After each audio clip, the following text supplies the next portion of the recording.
At GoBroad, CAR-T therapy has brought new hope to patients with relapsed or refractory B-cell acute lymphoblastic leukemia. Our CD19 CAR-T therapy for RNR-BL achieves a complete remission rate of over 90%.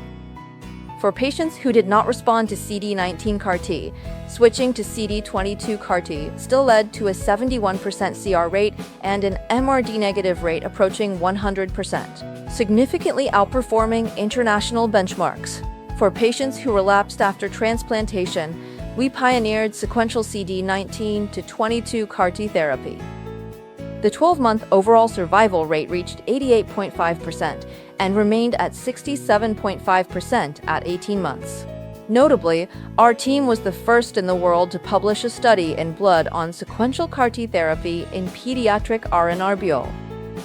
Using CD19 to CD22 sequential infusion, we reported an 18-month event-free survival rate of 80% and an overall survival rate of 96%.